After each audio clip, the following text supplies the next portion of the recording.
સૌ પધારો પધારો મારા વ્લોગમાં એટલે કે મારા વિડીયોમાં. જય માતાજી ને જય શ્રી કૃષ્ણ. હું સુરેખા પરમાર તમારા બધાનો આખા ગામનું સ્વાગત કરું છું. પહેલાં તો મારા વ્લોગ એટલે કે મારા વિડીયોમાં બધા જ મજાના કૃષ્ણ મંગળ હશો એ મારી શુભકામના છે. મારી મમ્મીએ ત્યાં ધોઈ રહી છે હજુ તો કપડાં નહીં મમ્મી. તો કાલે આવ્યું હતું વાવાઝોડું. હવે ધીમું કરી આ કોમન ડાયલોગમાં દરેક વિડીયો તારી માટે ના કહેવાના. બંધ કરી દે ટીવી. કેટલા વાગ્યાને ચાલુ હોય? સો બધા દર્શન કરીને માતાજીના આખો દિવસ ટીવી ચાલુ હોય તો બાપાજીના દર્શન કરી લો. મમ્મી મેં કચરો વાળી દીધો ખાલી આ રૂમમાં થોડો તો મારા મમ્મી ગયા હતા ઘર ઉપર સવારે વહેલા. હું ઉઠી છું આજે 1 વાગે. સવારે મેં 8:40નું એલાર્મ મૂક્યું હતું અને હું ઉઠી છું 1 વાગે. ખરાબ બપોરે 1 વાગે લાઈટ પડે. તો એ જે પતરાની વચ્ચોવચની જે પેલી જગ્યા છે જ્યાંથી અજવાળું આવો ત્યાંથી આખા ગામનો કચરો પડપડ કરે નહીં મમ્મી? ના પણ પવન આવશે એમ નીકળશે ને હજુ તો કાલે તો બાપા જે વાવાઝોડું હતું પૂછો નહીં વાત. આખું ઘર ધૂળ થઈ ગયું હતું. કેટલી વાર કચરોને વાળ્યો ત્યારે બધું નીકળ્યું. અને બાપા રે બાપા શું વાવાઝોડું હતું ખતરનાક. આજ સવારે તો હું તો ઊંઘેલી હતી અને મારા મમ્મી તો ચડી ગયા હતા ઘર ઉપર. તો આજ તો એમને દવાખાને બતાવવા જવાનું હતું પણ પછી મેં જેવું એલાર્મથી હું ઉઠી મેં કહ્યું કે ચાલો મમ્મી જઈએ. તો કે ના અત્યારે નહીં 2 દિવસ પછી જઈશું. તો પછી કેન્સલ થયું જવાનું. અને ઘર ઉપર મારા મમ્મી ચડીને જે આખા ગામનો કચરો વચરો હશે એ સફાઈ કરી બધું. હા તે બાપા મને ના ખબર પડે તો હું ઉતેલી હતી તો અવાજ આવતો હતો ઉપરથી. તો થોડી વાર માટે તો ઉઠી ગઈ. મને આ બાપા હજુ વાવાઝોડું નહીં બંધ થયું. શું થશે? તો મને આમ થોડો ડર જેવો લાગતો હતો. પછી ચાલવાનો અવાજ આવ્યો. એ હા એમાં બાજુમાં જે ભાભી છે એમની નાની ઢીંગલી છે ને અધ્યા એની જોડે મારા મમ્મી વાતો કરતા હતા. એટલે હવે એ વાતોના અવાજ નહીં હોય એટલે કન્ફર્મ થઈ ના મારા મમ્મી ઉપર ચડે સાફ સફાઈ કરે એનું મતલબ વાતાવરણ સરસ છે. બીજું આજે મેં શું જોયું પર હવે આજે લઈ લીધી છે મારા મમ્મીએ મકાઈ. તો આજ સવારે મકાઈવાળા બેન આવ્યા હતા મારા મમ્મીએ મકાઈ લઈ લીધી મસ્ત. તો મમ્મી વાંદરા આવ્યા હતા મકાઈ ખવડાવી. શું થયું ખબર? અહીંયાથી હું ખિસકોલા માટે મકાઈ બાંધવા જતી હતી તો પેલો ઉપરથી જોઈ ગયો વાંદરો તો છે ત્યાંથી આટલે આવ્યો આપણા ઘરે. તો મેં વીણાએ તો દરવાજો બંધ કરી નાખ્યો. ડરી ગયા એટલે પછી મેં કટકો તોડ્યો તો અહીંયા આમાંથી હાથ ગાળતો હતો પણ બિચારા હાથમાં ના આવ્યું. પછી દરવાજો ખોલીને ઉપર નાખી દે અને મકાઈ ખાધી. સો વાંદરાઓ આવ્યા હતા. 3 મોટા વાંદરા હતા ને 2 નાના બચ્ચા. પછી એમને 2 મકાઈ તોડીને ખવડાવી એમને ખાધી. અને એમને ખાસો બધા લીમડાના જે બિયા જે એમના થાય છે એ એમને ખાધા. બિયા એમને સારા એવા ભાવે તો બિયા ખાધા. અને આજે મારી મમ્મીએ મકાઈ લઈ લીધી હતી તો એક મકાઈ આજે બાંધી દીધી છે. અહીંયા આજે ઝાડે મેં આજે એક બાંધી દીધી ખિસકોલી માટે જે સ્પેશિયલ ખિસકોલી માટે બાંધીએ. આજ તો બહુ દિવસે ખાસી 4-5 દિવસે આવી મકાઈ. હવે હું એક કોથળો જ આખો ખરીદી લઈશ મકાઈનો અને પછી હું આખા ઝાડે મકાઈ બાંધીશ એટલે બધી ખિસકોલી આવશે ને ખાશે. તમને લોકોને અવાજ આવે પક્ષીઓનો? પણ યાર એ છે ત્યાં બોલે કેટલો મીઠો અવાજ આવે. પણ એ છે ક્યાં બોલે છે? પહેલાં ઝાડવા રહે ને ગામના છેડકે ત્યાં બોલે છે. અને અવાજ મીઠો છે આટલે બધે આવે. એ સારી વસ્તુ કહેવાય અવાજ આવે મને તો ગમે છે. તો અમારી બાજુમાં જે બકાભાઈ છે એમનું ઘર છે જે એમને ભાડે આપેલું છે અને ભાડે છે એમની વરગણી બહાર હંમેશા એમના કપડાં અહીંયા સુકાતા જ રહેતા હોય. તો મને એમની વરગણી બહાર રાખવી નહીં ગમતી એટલે અમે તો મારા વરગણી બહાર નહીં રાખ્યા છે મારું ઘર. પણ મારું ઘર તો મમ્મી આજે સવારે વહેલા ચડી ગયા હતા ઘર ઉપર સાફ સફાઈ કરવા. તો કપડાં હજુ હમણાં 4 વાગે જ ધોવા લીધા. હવે 5 વાગે એટલે જમીન બનાવશે ચા. અને એક નવી વસ્તુ બતાવું કે આ જે દાણા સુકાઈ ગયા છે ને જે દાણા ઝાડના દેખાય સુકાઈ ગયા છે ને જે બિયા અને એ બધું એ ખબર નહીં કેમ હવે વાંદરો તો મારું કેવું માને નહીં તો એને કેટ તો થોડા ડાળખા તોડી નાખત. કારણ કે કાલે જે વાવાઝોડું હતું બાપા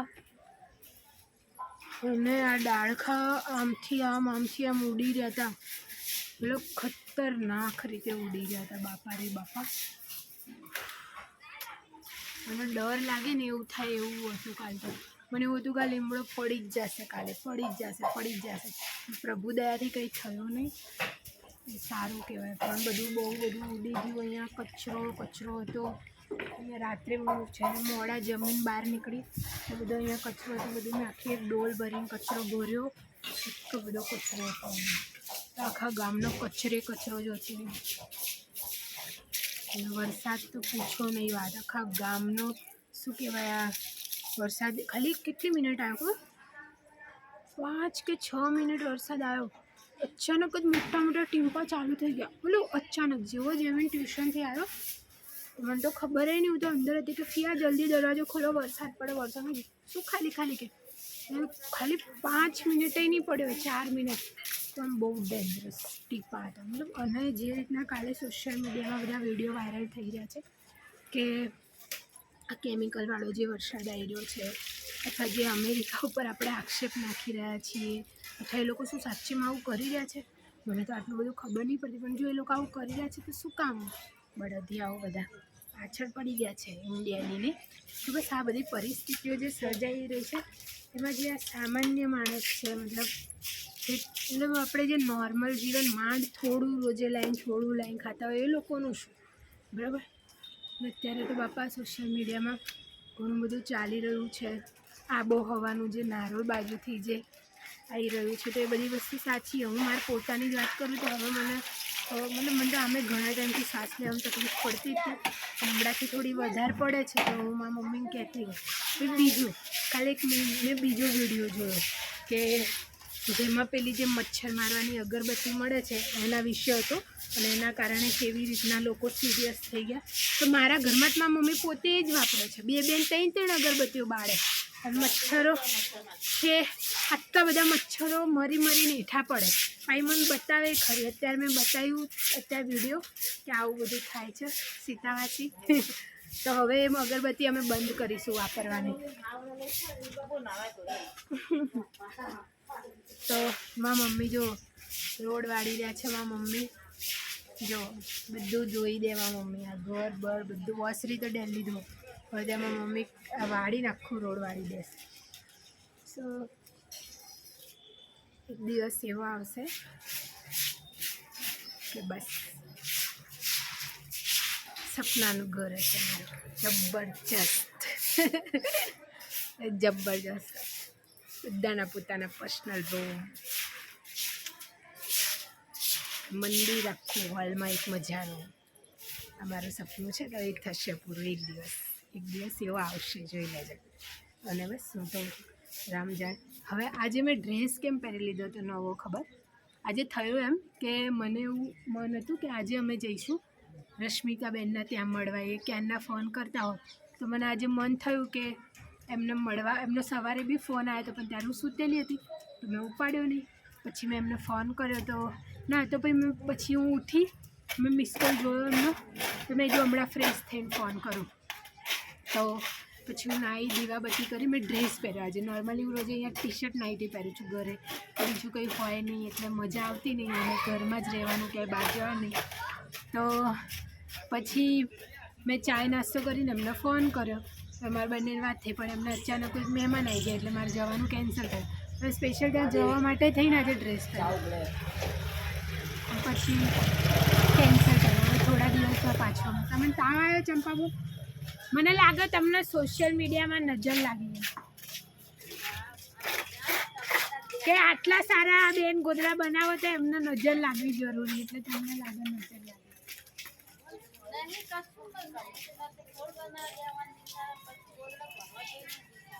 એમ તો દવાખાને જાઓ, દવા લાવો.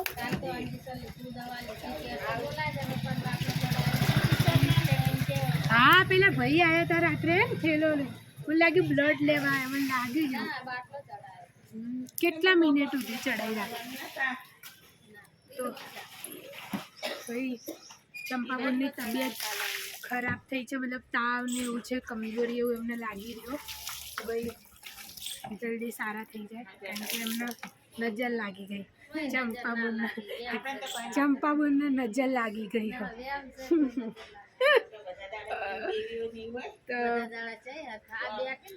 હવે ઉંમર થઈ ને એટલે ઘર સાફ કરે બાર રોજ ની વાતો બોલ પણ તાર તો કાયમ પ્રેક્ટિસ થઈ ગઈ મારી લો તો જો પેલી ઘર ઉપર રહે છે જોજો એને બોલે કુકુ એ કુકુ તો એ જો એ ઘર ઉપર જ રહે છે હંમેશા અને કુકુ તો એ એકદમ શિયાળ જેવી લાગે એટલે બહુ મસ્ત દેખાય ગયો હવે તો એ જાડી નહીં રહી પહેલાં જેવી અને શરીર બહુ ઉતરી ગયું પણ એ ઉપર જ રહે અગર એ બેન નીચે આવે તો આ ભાઈઓ અને પેલી કાળી કાંતા એની જોડે લડે બિચારીને ને એને નીચે રમવા નહીં દેતા તો એને અહીંયા નીચેની જિંદગી બિચારીએ જોઈને એ ઘર ઉપર જ મોટી થઈ ગઈ હતી કુકુ એ લાગે કે એ શિયાળ જેવી એ કાગડો ઉડીને આવે કાગડાને પકડવા જાય કે આનું મતલબ એ શક્યતા જ નહીં પણ હા એક વસ્તુ બીજી કે એ કૂદકા મારતી હોય ને તો શું થાય ખબર બધા નીચે જે ઘરે રહેતી કુકુ કુકુ આતી રે નીચે માર ખાવા આતી રે છે રાજી થાય આતી રે કુકુ આતી રે વિડીયો બનાવો બતા તો અમારા ભાભી છે મોટા પક્કાભાઈ ઘરથી ચંપાભાઈ તો ઓળખો જ છો 2-3 વારમાં વિડીયોમાં આવેલા એમનું ઘર ચંપાભાઈનું ઘર આ ભાભીનું ઘર અને ભાભી કેવો વરસાદ કાલે પડ્યો માટી જો ભરાઈ ગયો ચારેકોર ઉડી ઉડી એક તો ઘરનું જો પહેલા બંગલે જવાનું જવાબદારીઓ સંગીતાબેન કેવું જીવન ચાલે છે આ બધી સ્ટ્રગલ વાળી લેડીસો છે જે ઘર સાથે સાથે જોબ કરે ઘર ચલાવવાનું ઘરનું કામ કરવાનું મેં તો એવા મજા કર્યા ખાલી નોકરી જ કરી ઘરનું કામ નહીં કર્યું અને હજુ નહીં સજા કરીશ ને તો નોર્મલી એવું છે કે અમારે અહીંના ખાસ કરીને 1-2 ઘર છોડીને એ વહુઓના શું આમ શરમ આવે રોડ પર જાતા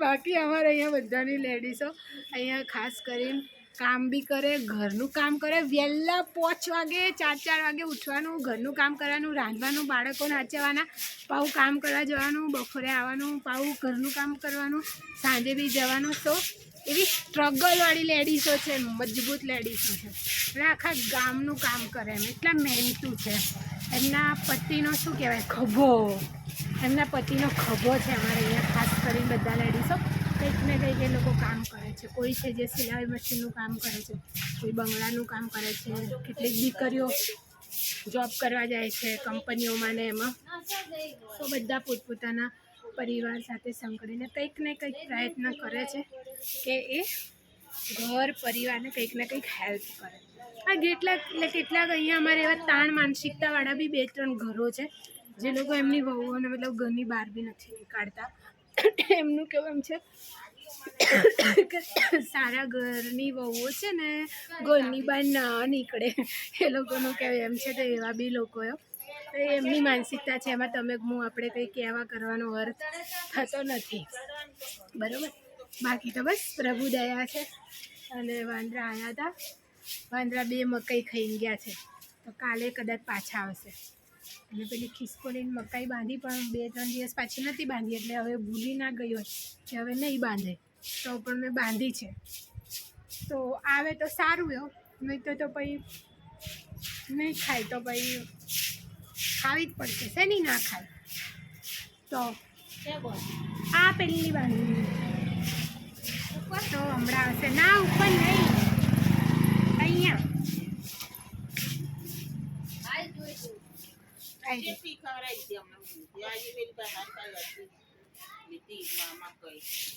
તો આ મકાઈ એમની જોડે બાંધવાની ખિસકોલી ખાશે આપણે અહીંયા બેસવું પડશે 2 મિનિટ થાક લાગ્યો તો બસ કંઈક આવું આમ તો હાંચ પડવાની પણ મારે તો પહેલો પરુડિયો થયો કારણ કે હું તો ઉઠી જ છું 1 વાગે તો